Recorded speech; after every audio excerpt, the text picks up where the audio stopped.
آخری چیز ہے، اس کے بعد بھی اگر آنکھ نہیں کھلتی کسی انسان کی تو میں نہیں سمجھتا کہ وہ اپنے گرد اس نے جو یہ فلا تزکوا انفسکم، اس نے جو اپنے گرد تزکیہ نفس کا ایک مصنوعی حالہ بنا لیا ہے، کبھی بھی وہ اس حالے سے نکل سکے گا اگر اس حدیث سے بھی آنکھ نہ کھلی۔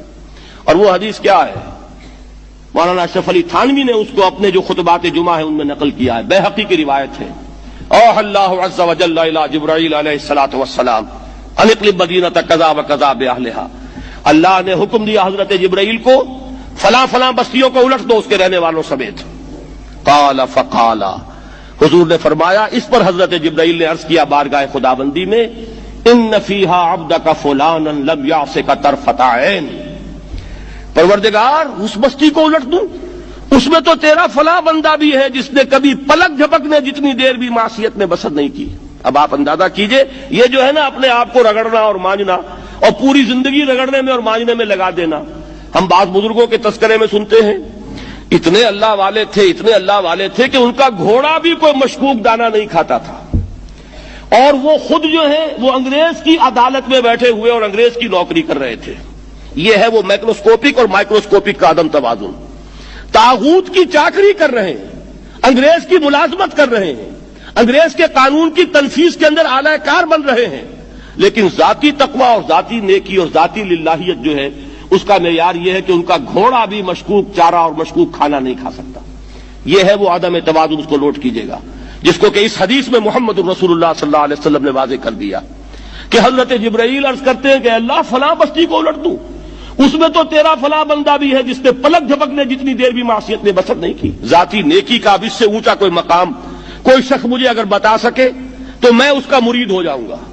اس سے اونچا کوئی مقام ہوگا کہ آنکھ جھپکنے جتنی دیر بھی کسی نے معصیت میں بسر نہیں کی، ذاتی نیکی کی معراج۔ لیکن حکم کیا ہوا بارگاہ خداوندی سے؟ قال فقال، حضور نے فرمایا، اللہ تعالیٰ نے حکم لیا جبرائیل کو، اقلب علیہ وعلیہ، الٹو اس بستی کو، پہلے اس بدبخت پر پھر دوسروں پر۔ کیوں؟ فإن وجهه لم يتمعر في ساعة قط، اس لیے کہ اس کا چہرہ کبھی میری غیرت میں سرخ نہیں ہوا، اس چہرے کا رنگ نہیں بدلا۔ بے غیرت انسان، بدیاں پھیلتی رہیں، میرے دین کو روندا جاتا رہا، میری شریعت کی دھجیاں بگڑتی رہیں، عوامر کا مذاق اڑایا جاتا رہا، نواہی کے لیے دنیا کے اندر جن چیزوں سے میں نے روکا اس کے لیے فلسفے تراشے گئے،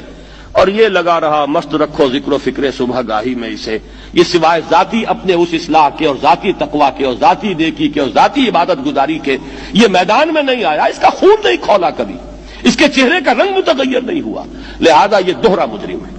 یہ ہے وہ تصور جو یہاں پر نوٹ کیجئے۔ ہاں، اس کے یہ معنی بھی نہیں ہے کہ نماز بھی نہیں پڑھ رہے، روزہ بھی نہیں رکھ رہے، اقامت دین کے کارکن ہیں، فرض نماز آ گئی ہے وہ چلی جا رہی ہے، جماعت کا کوئی اہتمام نہیں ہے۔ اب یہ دو انتہائیں ہیں، ایک انتہا یہ کہ وہ تزکیہ نفس جو ہے اسی میں وہ رگڑنے اور مانجنے کا عمل جاری ہے، ایک یہ کہ اس کا سرے سے کوئی تعلق ہی نہیں، اپنی ذات سے بحث ہی نہیں۔ وہ کیفیت وہ ہو گئی ہے جو یہود کی آئی ہے قرآن مجید میں کہ تامرون الناس بالبر وتنسون انفسکم وانتم تتلون الکتاب، کیا تم لوگوں کو نیکی کا حکم دیتے اور اپنے آپ کو بھول جاتے ہو؟ یہ دوسری انتہا ہے۔ پھر وہی بات عرض کروں گا، وہی بال سے زیادہ باریک اور تلوار کی دھار سے زیادہ تیز راستہ ہے جس پہ چلنا ہوگا کہ نہ یہ ہو کہ وہ مبالغہ ہو رہا ہو، اپنی ذاتی اصلاح میں تو مبالغہ کی حد تک آگے جا رہے ہیں، اور دوسرے یہ کہ اپنے دین کی تبلیغ و اشاعت، اقامت دین کی جدوجہد، اس کا کھانا ہی نہیں کھولا زندگی میں، وہ کھاتا ہی نہیں کھلا ہے۔ یہ ایک انتہا ہے۔ دوسری انتہا یہ ہے کہ انسان یہ سمجھے اپنے آپ کو کہ میں تو مجاہد فی سبیل اللہ اور دین کا کارکن اور دین کا میں